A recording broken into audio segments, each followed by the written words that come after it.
Padmini clinic ವಿಶೇಷ ನೇರ ಪ್ರಸಾರ ಕಾರ್ಯಕ್ರಮಕ್ಕೆ ತಮಗೆಲ್ಲ ಮತ್ತೊಮ್ಮೆ ಸ್ವಾಗತ. ಈಗಾಗಲೇ ಸಾಕಷ್ಟು ಕರೆಗಳನ್ನು ಸ್ವೀಕರಿಸಿದ್ದಾಯಿತು, ಹಲವಾರು ಜನಗಳ ಸಮಸ್ಯೆಗೆ ಪರಿಹಾರವನ್ನು ಕೊಟ್ಟಿದ್ದಾಯಿತು. ನೀವು ಕೂಡ ನಾವು ಈಗ ತೋರಿಸ್ತಾ ಇರ್ತಕ್ಕಂಥ ಸಂಖ್ಯೆಗೆ ನೀವು ಕರೆ ಮಾಡಬಹುದು. ನಿಮ್ಮ ಯಾವುದೇ ಗುಪ್ತ ರೋಗ, ಲೈಂಗಿಕ ರೋಗ ಅಥವಾ ಸಂತಾನಹೀನತೆ ಸಮಸ್ಯೆಗಳಿದ್ದರೆ ಖಂಡಿತ ನೀವು ಪರಿಹಾರವನ್ನು ಪಡ್ಕೊಳ್ಬಹುದು. ಮತ್ತು ನಮ್ಮ ಮುಂದಿನ ಕಾಲರನ್ನು ನಾವೀಗ ಮಾತಾಡಿಸೋದ ಮಂಗಳೂರಿನಿಂದ ದೇವಿಕಾ ಅಂತ ಕರೆ ಮಾಡಿದ್ದಾರೆ.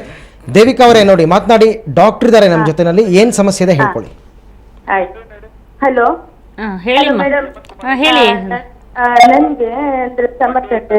2 ಸಲ ನನ್ಗೆ ಇದು ಗರ್ಭ ನಿಂತು 2 ತಿಂಗಳಲ್ಲಿ ನಮ್ದು ಅಂದ್ರೆ ಸ್ವಲ್ಪ ದೇವಿಕಾ ಅವರೇ ಸ್ವಲ್ಪ ಕ್ಲಿಯರ್ ಆಗಿ ಜೋರಾಗಿ ಮಾತಾಡ್ಬೋದಾ? ಕಟ್ ಆಗ್ತಾ ಇದೆ, ಕರೆಕ್ಟ್ ಆಗಿ ಮಾತಾಡಿ ಜೋರಾಗಿ ಸ್ವಲ್ಪ.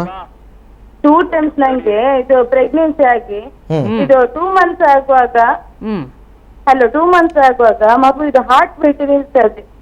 ಸರಿ. ಹಾರ್ಟ್ ಬೀಟ್ ಮಾತ್ರ ನಿಲ್ತಾ, ಅಬೋರ್ಷನ್ ಏನಾಗುದಿಲ್ಲ, ಹಾರ್ಟ್ ಬೀಟ್ ಮಾತ್ರ ನಿಲ್ತಾ ಉಂಟು. ಮಾಡಿದಾಗ ಅದರಲ್ಲಿ ನೆಗೆಟಿವ್ ಅಂತ ಬಂತು. ಈಗ 2 times ಆಯ್ತು, ಅಂದ್ರೆ 2 months ಗೆ ಆಗುವಾಗ ಅದು ಖಾಲಿ ಹಾರ್ಟ್ ಬೀಟ್ ನಿಲ್ಲುದು ಮಗು ಇದು. ಅದೇ ಮಿಸ್ಡ್ ಅಬಾರ್ಷನ್ ಅಂತ ಹೇಳಿ ಒಳಗಡೆ ಮಗುದು ಬೆಳವಣಿಗೆ ಒಂದು ಹಂತದ ತನಕ ಬೆಳವಣಿಗೆ ಆಗಿ ಆಮೇಲೆ ಅದು ಎದೆ ಬಡ್ತ ಇರೋದಿಲ್ಲ, ಅದು ಮಗು ನಿಂತು ಹೋಗ್ಬಿಟ್ಟಿರುತ್ತೆ ಎದೆ ಬಡ್ತ. ಹಾಗಾಗಿ ಅದನ್ನ ಅಬಾರ್ಷನ್ ಆಗಿಲ್ಲ, ಒಳಗಡೆನೆ ಡೆಡ್ ಬೇಬಿ ಇದೆ ಅಂತ ಅರ್ಥ. ಅದು ಆ ರೀತಿ ಅದು ಕೆಲವು ಕಾರಣಗಳಿಂದ, ಕೆಲವು ಜೀವಕೋಶದ ತೊಂದರೆಗಳಿಂದ ಅಥವಾ ಅದು ಭ್ರೂಣ ಬೆಳವಣಿಗೆನಲ್ಲೇ ಕೆಲವೇನೋ ಒಂದು ಡಿಫೆಕ್ಟ್ ಇರುತ್ತೆ. ಹಾಗಾಗಿ ಕೆಲವರಲ್ಲಿ ಈ ಥರ 1-2-3 ಸಲ ಆ ಥರ ಅಬಾರ್ಷನ್ಸ್ ಆಗ್ಬೋದು, ಮಿಸ್ಡ್ ಅಬಾರ್ಷನ್ ಥರ. ಅದನ್ನು ಆಮೇಲೆ ಅದನ್ನು ಕ್ಲೀನ್ ಮಾಡಿ ಸರಿ ಮಾಡಿ ಮತ್ತೆ ಒಂದು ಗರ್ಭಧಾರಣೆ ಆಗೋದಕ್ಕೆ ವೈದ್ಯರು ತಿಳಿಸ್ತಾರೆ. ಆದರೆ ಈ ಥರ ಪದೇ 2 ಸಲ ಆಗಿದೆ ನಿಮ್ಗೆ ಈ ಥರ ಅಬಾರ್ಷನ್, ಇದನ್ನು ಕೆಲವು ಸ್ಪೆಷಲ್ ಪರೀಕ್ಷೆಗಳು ಎಲ್ಲನೂ ಮಾಡಬೇಕಾಗತ್ತೆ. ನೀವು ರಕ್ತ ಸಂಬಂಧದಲ್ಲಿ ಏನಾದರೂ ಮದುವೆ ಮಾಡ್ಕೊಂಡಿದ್ದೀರಾ? ಕಟ್ಟಾಗಿರ್ಬೋದು. ಕೆಲವು ಸಂದರ್ಭಗಳಲ್ಲಿ ಈ ಥರ ರಕ್ತ ಸಂಬಂಧ ಮದುವೆ ಮಾಡ್ಕೊಂಡವರಲ್ಲಿ ಅಥವಾ ಕೆಲವು ಭ್ರೂಣದಲ್ಲೇನೆ ತೊಂದರೆ ಆಗಿರುವಂಥದ್ದು, ಜೀವಕೋಶದಲ್ಲಿ ತೊಂದರೆ ಇರೋದು ಅಥವಾ ಕೆಲವು ಸೋಂಕುಗಳು, ಈ ಕಾರಣದಿಂದ ಈ ತರ ಆಗಿರುತ್ತೆ. ಅದನ್ನ ಪರೀಕ್ಷೆ ಮಾಡಿ ಚಿಕಿತ್ಸೆ ಕೊಟ್ಟಾಗ ಅದನ್ನ ಇದೊಂದೇ ಕಾರಣನ, ರಕ್ತ ಸಂಬಂಧದಲ್ಲಿ ಮದುವೆ ಆಗೋದು ಒಂದೇ ಕಾರಣನ? ಈಗ ಒಂದು ಹಂತ ತನಕ ಮಗು ಬೆಳವಣಿಗೆಯಾಗಿ ಯಾಕೆ ಎದ್ದಕ್ಕಿದ್ದಾಗೆ ನಿಂತು ಹೋಗ್ಬಿಡೋದು? ಅದಕ್ಕೆ ಅದನ್ನೇನೆ ಆ ಕಾರಣದಲ್ಲಿ ಕೆಲವು ಈ ಜೀವಕೋಶಗಳಲ್ಲೇ ತೊಂದರೆ ಇರುತ್ತೆ ಅಥವಾ ಭ್ರೂಣದ ಬೆಳವಣಿಗೆ ಹಂತದಲ್ಲೇ ಏನು ತೊಂದರೆ ಆಗ್ಬಿಟ್ಟು ಅದು ಸರಿಯಾದ ಬೆಳವಣಿಗೆ ಆಗಿರಲ್ಲ. ಕೆಲವು ಸೋಂಕುಗಳು ಗರ್ಭಕೋಶದಲ್ಲಿ ಆಗಿರುವಂತ ಕೆಲವು ಸೋಂಕುಗಳಿಂದ ಆತರ ಆಗಿರತ್ತೆ. ಇದು ಯಾವ ಕಾರಣದಿಂದ ಆಗಿದೆ ಅನ್ನೋದನ್ನ ನಾವು ಕಂಡಿಡ್ಕೊಳ್ಬೇಕು. ಇನ್ನು ಮಂಡ್ಯದಿಂದ ಹೇಮಂತ್ ಕುಮಾರ್ ಅಂತ ಕರೆ ಮಾಡಿದ್ದಾರೆ. ಹೇಮಂತ್ ಕುಮಾರ್ ಹೇಳಿ, ಏನ್ ಸಮಸ್ಯೆ ಇದೆ, ಏನು ತೊಂದರೆ ಇದೆ ನಿಮಗೆ? ನಮ್ಗೆ 27 years. ಓಕೆ. ನಾನು ಇನ್ನೂ ಯಾವುದೇ ರೀತಿ ಲೈಂಗಿಕ ಕ್ರಿಯೆಯಲ್ಲಿ ತೊಡಗಿಲ್ಲ. ಓಕೆ. ಒಂದ್ಸಲ ಅಷ್ಟಮೈಥುನ ಎಲ್ಲ ಮಾಡಿಲ್ಲ ನಾನು. ಓಕೆ. ಸರಿ. ನಂದು ಶಿಶ್ನದ ಅದೇ ಮೇಲ್ಚರ್ಮ ಇರುತ್ತ ಮೇಡಮ್, ಅದು ಹಿಂದೆ ಬರ್ತಿಲ್ಲ. ಅದು ಸರಿ. ಅದು ಮುಂದೆ ರಂಧ್ರ ತುಂಬಾ ಚಿಕ್ಕದಾಗಿದೆ. ಓಕೆ, ಅದನ್ನ ಸರಿಪಡಿಸ್ಬೇಕಾಗತ್ತೆ. ನೀವು ಮದುವೆ ಮಾಡ್ಕೊಳ್ಳೋದಕ್ಕೆ ಮುಂಚೆನೆ ಇದನ್ನೆಲ್ಲ ಸರಿ ಮಾಡ್ಕೊಳ್ಬೇಕಾಗತ್ತೆ. ಇದನ್ನ ಫೈಮೋಸಿಸ್ ಅಂತ, ಹೌದು, ಹಾಗೆ ಬಿಟ್ರೆ ತೊಂದರೆ ಆಗತ್ತೆ. ಒಂದು ಶಿಶ್ನದ ಬಿಗಿ ಮುಂದೋಗ್ಲು ಅಂತ ಹೇಳ್ತೀವಿ, ಅದನ್ನ ಒಂದು ಚಿಕ್ಕ ಆಪರೇಷನ್ ಇಂದ ಸರಿಪಡಿಸಬಹುದು. ನೀವು ಅದಕ್ಕೇನು ಹೆದರ್ಕೊಳ್ಬೇಕಾಗಿಲ್ಲ. ಸರ್ಜನ್, ಯೂರಾಲಜಿಸ್ಟ್ ಯಾರನ್ನಾದ್ರೂ ಹೋಗಿ ಕಾಂಟ್ಯಾಕ್ಟ್ ಮಾಡಿ ಅದನ್ನು ಒಂದು ಚಿಕ್ಕ ಆಪರೇಷನಿಂದ ಸರಿಪಡಿಸ್ತಾರೆ.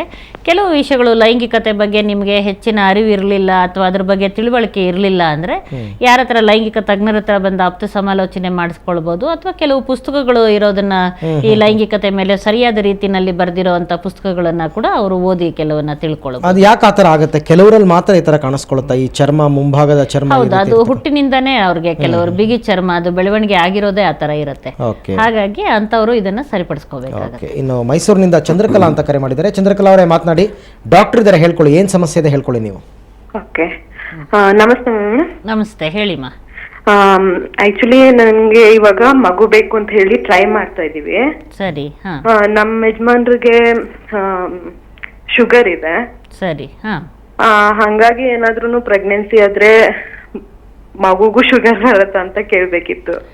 ಇಲ್ಲ, ಈಗ ನೀವು ಶುಗರ್ ಇದೆ ಅಂದರೆ ಇವಾಗ ತಂದೆ ತಾಯಿಗಳು ಡಯಾಬಿಟಿಸ್ ಇದ್ದರೆ ಮಕ್ಕಳಲ್ಲಿ ಯಾವುದೋ ಒಂದು ವಯಸ್ಸಿನಲ್ಲಿ ಶುಗರ್ ಬರ್ಬೋದು.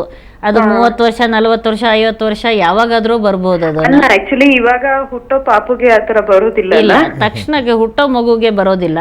ಅವರಲ್ಲಿ ಒಂದು ಜೆನೆಟಿಕಲ್ ಅಂದ್ರೆ ಅನುವಂಶೀಯ ಗುಣಗಳಿಂದ ಅದು ಮುಂದೆ ಏನಾದ್ರೂ ಬರೋ ಅಂತ ಸಾಧ್ಯತೆ ಇರುತ್ತೆ. ಅದು ಕೆಲವು ಮಕ್ಕಳಿಗೆ ಬರುತ್ತೆ, ಕೆಲವು ಮಕ್ಕಳಿಗೆ ಬರೋದಿಲ್ಲ.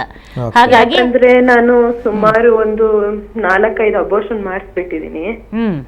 ಹಂಗಾಗಿ ಇವಾಗ ಸ್ವಲ್ಪ ಹೆದರಿಕೆನೆ ಈಗ, ಅದಕ್ಕೋಸ್ಕರ ಕಾಲ್ ಮಾಡಿದ್ದು. ಇಲ್ಲ, ನೀವು ಶುಗರ್ ಬಂದಿದೆ ಅನ್ನೋಕ್ಕೋಸ್ಕರ ಪ್ರೆಗ್ನೆಂಟ್ ಆಗಬಾರ್ದು ಅಂತೇನಿಲ್ಲ. ಆದಷ್ಟು ಬೇಗ ನೀವು ಗರ್ಭಧಾರಣೆ ಮಾಡ್ಕೊಳ್ಳೋದಕ್ಕೆ ಪ್ರಯತ್ನ ಮಾಡಿ, ಮತ್ತು ಅದಕ್ಕೆ ಕೆಲವು ಪರೀಕ್ಷೆಗಳು ಮಾಡಿ ಬೇರೆ ಮಗುಗೇನು ತೊಂದರೆ ಇಲ್ವಾ ಅಂತ ನೋಡ್ಕೊಂಡು ಹೋದಾಗ ಅದೇನು ತೊಂದರೆ ಇಲ್ವಾ ಗೊತ್ತಾಗತ್ತೆ. ಆದರೆ ಶುಗರ್ ಬರೋದು ಬಿಡೋದು ಅದರ ಅದೃಷ್ಟ ಅಥವಾ ನಿಮ್ಮ ಅದೃಷ್ಟ. ಯಾರಿಗೆ ಕೆಲವು ಮಕ್ಕಳಲ್ಲಿ ಬರುತ್ತೆ, ಕೆಲವು ಮಕ್ಕಳಲ್ಲಿ ಬರಲ್ಲ.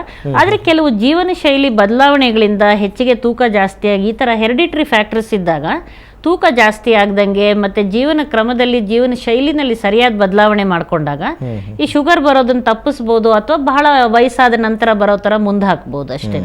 ಸೊ ಅದಕ್ಕೂ ಈಗ ಇವರು ಗರ್ಭಧಾರಣೆ ಆಗೋದಕ್ಕೂ ಏನು ಸಂಬಂಧ ಇಲ್ಲ. ಓಕೆ, ಹೊಳೆ ನರಸೀಪುರದಿಂದ ದೇವರಾಜ್ ಅಂತ ಕರೆ ಮಾಡಿದ್ದಾರೆ. ದೇವರಾಜ್ ಹೇಳಿ, ಏನು ಸಮಸ್ಯೆ ಇದೆ ದೇವರಾಜ್? ಮೇಡಮ್ ನಮಸ್ತೆ. ನಮಸ್ತೆ, ಹೇಳಿ ದೇವರಾಜ್ ಅವರೇ. ಮೇಡಮ್ ನಮ್ದು ನನಗೆ 35 ವರ್ಷ ಏಜ್. ಮೇಡಮ್ ಮದುವೆ ಆಗಿದೆ, 2 ಹೆಣ್ಮಕ್ಳಿದ್ದಾರೆ. ಸರಿ. ಮೇಡಮ್ ನಮಗೆ ಏನು ಸಮಸ್ಯೆ ಅಂದ್ರೆ ಇದು ಲೆಟ್ರ್ ಇದಕ್ಕೆ ಒಂದು ಟಾಯ್ಲೆಟ್ಗೆ ಕೂತ್ಕೊಂಡಾದ್ಮೇಲೆ ಟಾಯ್ಲೆಟ್ ಮಾಡ್ತೇವಲ್ಲ ಮೇಡಮ್, ಆ ಟಾಯ್ಲೆಟ್ ಮಾಡಿದಾದ್ಮೇಲೆ ರಿಸರ್ಚ್ ಆದ್ಮೇಲೆ ಸ್ವಲ್ಪ ವೀರ್ಯ ಅನ್ನೋ ತರ ಬರುತ್ತೆ. ಅದು ಏನು ಪ್ರಾಬ್ಲಮ್ ಮೇಡಮ್? ಅದು ನಾವು ರಿಸರ್ಚ್ ಮಾಡಿದಾದ್ಮೇಲೆ ಸ್ವಲ್ಪ ಪ್ರೆಷರ್ ಹಾಕಿ ಲೆಟರ್ ಮಾಡಕ್ ಟ್ರೈ ಮಾಡ್ತೀವಲ್ಲ, ಅವಾಗ ಸ್ವಲ್ಪ ಪ್ರೆಸ್ ಆದಾಗ ಒಳಗಡೆ ಏನೋ ಒಂಥರ ಸೌಂಡ್ ಬಂದ ಕ್ರಿಕೆಟ್ ಅಂತ ಸ್ವಲ್ಪ ಸೌಂಡ್ ಬಂದು ಪ್ರೆಸ್ ಆಗ್ತಾರ ಆಗಿ ವೀರ್ಯಾಣು ಹೋದಂಗ ಆಗುತ್ತೆ. ಅದಕ್ಕೆಲ್ಲ ಸ್ವಲ್ಪ ಹೋಗುತ್ತೆ. ಅದು ಏನೋ ತೊಂದರೆ ಆಗುತ್ತೋ ಅಥವಾ ಅದೇನು ಜನರಲ್ ನಾರ್ಮಲ್ ಮೇಡಮ್? ಅದು ಖಂಡಿತ ಅದೇನು ತೊಂದರೆ ಅಲ್ಲ. ಅದು ನಿಮ್ಗೆ ಇವಾಗ ನಿಮ್ಮ ವೀರ್ಯ ಸರಿಯಾಗಿದೆ, ನಿಮ್ಮ ಮಕ್ಕಳಾಗಿದ್ದಾರೆ, 2 ಮಕ್ಕಳಿದ್ದಾರೆ ಅಂತ ಹೇಳ್ತೀರಾ, ನಿಮ್ಮಲ್ಲಿ ಯಾವುದೇ ಥರ ತೊಂದರೆ ಇಲ್ಲ. ಕೆಲವು ಸಲ ಹೆಚ್ಚಿನ ಒಂದು ಮುಕ್ಕಿದಾಗ ಅಥವಾ ನೀವು ಒತ್ತಡ ಮಾಡಿದಾಗ ಕೆಲವು ಸಲ ಅದು ಈ ಗ್ರಂಥಿಗಳು ಕೂಡ ಇರುತ್ತೆ. ನೀವು ಮೂತ್ರಕೋಶದಲ್ಲಿರೋ ಮೂತ್ರನಾಳದಲ್ಲಿರುವಂಥ ಗ್ರಂಥಿಗಳು ಅಥವಾ ಗುದನಾಳದಲ್ಲಿರುವಂಥ ಗ್ರಂಥಿಗಳಲ್ಲಿ ಕೆಲವು ಬಿಳಿ ಡಿಸ್ಚಾರ್ಜ್ ಬರುತ್ತೆ, ಸ್ರವಿಕೆ. ಅದನ್ನ ಎಷ್ಟೋ ಸಲ ಈ ವೀರ್ಯ ಅಂತ ತಪ್ಪು ತಿಳುವಳಿಕೆ ಹಾಕೊಂಡು ನಂಗೆ ವೀರ್ಯ ಎಲ್ಲ ಹೊಟ್ಟೋಗ್ತಾ ಇದೆ, ನಾಶ. ತುಂಬಾ ಜನ ಈ ತರ ಆತಂಕ ಪಟ್ಕೊಳ್ತಾರೆ. ಇದನ್ನ ಏಷಿಯನ್ಸ್ ಅಲ್ಲಿ ಈ ರೀತಿ ತಪ್ಪು ತಿಳುವಳಿಕೆ, ಇದಕ್ಕೆ ಧಾತ್ ಸಿಂಡ್ರೋಮ್ ಅಂತಾನೆ ಇದಕ್ಕೊಂದು ಹೆಸರು ಕೊಟ್ಟಿದ್ದಾರೆ. ಹಾಗಾಗಿ ಬಹಳಷ್ಟು ಜನ ಇದನ್ನ ಸ್ಟ್ರೈನ್ ಮಾಡಿದಾಗ ಈ ರೀತಿ ನಮ್ಗೆ ವೀರ್ಯ ಹೊರಟೋಗ್ತಾ ಇದೆ, ಇದರಿಂದ ತೊಂದರೆ ಆಗತ್ತಾ, ತುಂಬಾ ಜನ ಹುಡುಗರು ಮತ್ತೆ ಗಂಡಸರು ಇದ್ರ ಬಗ್ಗೆ ವರಿ ಮಾಡ್ಕೊಳ್ತಾರೆ. ಬಟ್ ಅದು ಆಕ್ಚುಲಿ ವೀರ್ಯ ಅಲ್ಲ. ಕೆಲವು ಸಲ ಬಹಳ ಮುಖದಾಗ ಇದು ವೀರ್ಯ ಚೀಲದಲ್ಲಿ ಇದ್ದಿದ್ದು ಒಂದ್ ಸ್ವಲ್ಪ ಹನಿ ವೀರ್ಯ ಹೊರಗೆ ಬಂದ್ರೂ ಬರಬಹುದು. ಅದರಿಂದ ಅದು ಯಾವುದೇ ತರ ತೊಂದರೆ ಖಂಡಿತವಾಗ್ಲೂ ಇಲ್ಲ. ಅದಕ್ಕೇನು ಟೆನ್ಷನ್ ಮಾಡ್ಕೊಳ್ಳೋದು. ಮಳವಳ್ಳಿಯಿಂದ ತ್ಯಾಮರಾಜ್ ಅಂತ ಕರೆ ಮಾಡಿದ್ದಾರೆ. ತ್ಯಾಮರಾಜ್ ಅವರ ಹೇಳಿ, ಏನ್ ಸಮಸ್ಯೆ ಇದೆ ನಿಮಗೆ? ಆಕ್ಚುಲಿ ನನ್ಗೆ ಇವಾಗ ಸ್ವಲ್ಪ ಉಷ್ಣ ಅಂತ ಹೇಳ್ತಾರಲ್ಲ, ಅದು ತುಂಬಾನೇ ಕಾಡ್ತಾ ಇದೆ ನಂಗೆ. 2ನೇದು ಸ್ವಲ್ಪ ನಂಗೆ ಸ್ಪರ್ಮ್ ಪ್ರೊಡಕ್ಷನ್ ಕಡಿಮೆ ಆಗಿದೆ ಅನ್ಸುತ್ತೆ. ಅಲ್ಲ, ಉಷ್ಣ ಅಂದ್ರೆ ಏನಾಗತ್ತೆ ನಿಮ್ಗೆ ಮೇಡಮ್? ತುಂಬಾ ಉರಿ ಇರುತ್ತೆ, ಇದು ಮೂತ್ರ ಉರಿ ಆದಂಗಾಗತ್ತಾ? ಹೌದು ಮೇಡಮ್, ಆ ಜೆನೆಟಿಕ್ ಆರ್ಗನ್ ಇದೆಯಲ್ಲ, ಅಲ್ಲ ಕೆಲ ಟೈಮ್ ತುಂಬಾ ಹೀಟ್ ಅಪ್ ಆದಂಗೆ ತುಂಬಾನೇ ಉರಿ ಕಾಡ್ತಾ ಇರುತ್ತೆ ನಂಗೆ. ಸರಿ. 2ನೇದು ಸ್ವಲ್ಪ ಈ ಸ್ಪರ್ಮ್ ಪ್ರೊಡಕ್ಷನ್ ಕಡಿಮೆ ಆಗಿದೆ ಅನ್ಸುತ್ತೆ. ಈಗ ಮದ್ವೆ ಆಗಿದ್ಯಾ? 2 ಮಕ್ಕಳಿದೆ ಮೇಡಮ್. ಮತ್ತೆ ನೀವು ವೀರ್ಯದ ಏನು ತೊಂದರೆ ಇಲ್ಲ ಅಂತ ಅರ್ಥ ನಿಮ್ಗೆ. ಈಗ ಈಗ ಉರಿ ಆಗತ್ತೆ, ಇದಕ್ಕೆಲ್ಲ ನೀವು ಸ್ವಲ್ಪ ಹೆಚ್ಚಿನ ನೀರಿನ ಅಂಶ ಹೆಚ್ಚಿಗೆ ಕುಡಿಬೇಕು, ಅಥವಾ ಯೂರಿನರಿ ಇನ್ಫೆಕ್ಷನ್ ಏನಾದರೂ ಇದೆಯಾ ಅಂತ ನೋಡಬೇಕು. ಅದ್ರ ಕಾರಣದಿಂದ ಮೂತ್ರನಾಳದಲ್ಲಿ ಉರಿ ಬರೋ ಥರ ಅನ್ನಿಸ್ಬೋದು. ಯಾವುದೇ ಒಂದು ಕಾನ್ಸಂಟ್ರೇಟೆಡ್ ಯೂರಿನ್ ಆದಾಗ, ಹೈ ಕಲರ್ಡ್ ಯೂರಿನ್, ಸ್ವಲ್ಪ ಹಳದಿ ಕಲರ್ ಆದಂಗೆ ಆಗುತ್ತೆ ಮೂತ್ರ ಕೂಡ, ಅಂಥ ಸಮಯದಲ್ಲಿ ಉರಿ ಬಂದಂಗೆ ಆಗುತ್ತೆ. ಸ್ವಲ್ಪ ಹೆಚ್ಚಿನ ನೀರಿನ ಅಂಶ ತಗೊಂಡು ಸ್ವಲ್ಪ ಖಾರ ಮಸಾಲೆ ಅದನ್ನು ಕಡಿಮೆ ಮಾಡಿದಾಗ ಈ ರೀತಿ ಉರಿ ಆಗೋದನ್ನ ಖಂಡಿತ ಕಡಿಮೆ ಮಾಡ್ಕೋಬಹುದು. ಮತ್ತೆ ನಿಮ್ಮ ವೀರ್ಯದಲ್ಲಿ ಪ್ರಮಾಣ ಇಷ್ಟೇ ಇರಬೇಕು ಅಷ್ಟೇ ಇರಬೇಕು ಅಂತ ಏನೂ ಇಲ್ಲ. ಈಗ ಆಲ್ರೆಡಿ ನಿಮಗೆ ಮಕ್ಕಳಾಗಿರೋದ್ರಿಂದ ನೀವು ಅದ್ರ ಬಗ್ಗೆ ಏನು ನೀವು ವರಿ ಮಾಡೋದು ಬೇಡ. ಕೆಲವು ಸಂದರ್ಭದಲ್ಲಿ ಅದು ಎಷ್ಟು ಉತ್ಪತ್ತಿ ಆಗಿರುತ್ತೆ, ನೀವು ಎಷ್ಟು ಬೇಗ ನೀವು ಲೈಂಗಿಕ ಸಂಪರ್ಕ ಇಟ್ಕೊಂಡಿದ್ದೀರಾ ಅನ್ನೋದ್ರ ಮೇಲೆ ಅದರ ಪ್ರಮಾಣ ಕೂಡ ವೇರಿ ಆಗ್ತಾ ಇರುತ್ತೆ. ಅದಕ್ಕೆ ಸಂಬಂಧಪಟ್ಟಂಗೆ ಒಂದು ಪತ್ರ ಇದೆ, ಪ್ರಸಾದ್ ಅಂತ ಬರೆದಿದ್ದಾರೆ. ಇವ್ರು ಹೇಳೋ ಪ್ರಕಾರ ಇವರಿಗೆ ತುಂಬ ಚೆನ್ನಾಗಿ ಲೈಂಗಿಕ ಕ್ರಿಯೆ ಎಲ್ಲ ನಡೆಯುತ್ತೆ ನಮಗೆ, ಆದರೆ ಅಪರೂಪಕ್ಕೆ ಒಂದೊಂದು ಸಂಭೋಗ ಕ್ರಿಯೆ ಆದ ನಂತರ ಶಿಷ್ಟದಲ್ಲಿ ಒಂದು ರೀತಿ ಜುಮ್ ಅನ್ನೋ ರೀತಿ ಒಂದು ಫೀಲಿಂಗ್ ಆಗುತ್ತೆ. ಆಮೇಲೆ ನಾವು ಮೂತ್ರ ವಿಸರ್ಜನೆ ಮಾಡಿ ಒಂದು 2-3 ನಿಮಿಷ ಆದಮೇಲೆ ಅದು ಕ್ರಮೇಣ ನಿಲ್ಲುತ್ತೆ. ಯಾಕೆ ಈ ಥರ ಆಗುತ್ತೆ, ಇದೇನಾದ್ರು ಸಮಸ್ಯೆನಾ ಅಂತ ಕೇಳ್ಕೊಂಡಿದ್ದಾರೆ. ಸಮಸ್ಯೆ ಏನೂ ಇಲ್ಲ.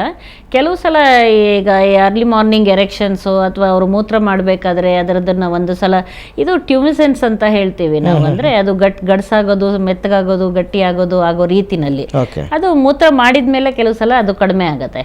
ಅದೆಲ್ಲ ಏನು ಒಂದು ತೀವ್ರ ಥರದ ತೊಂದರೆ ಅಂತ ಏನೂ ಅಲ್ಲ. ಒಂದು ರೀತಿಯಾಗ ಲೈಂಗಿಕ ಉದ್ರೇಕ ಬರೋ ರೀತಿನಲ್ಲಿ ಕೆಲವರೆಲ್ಲ ಆ ಥರ ಭಾವನೆಗಳು ಬರ್ಬೋದು ಅಷ್ಟೇ.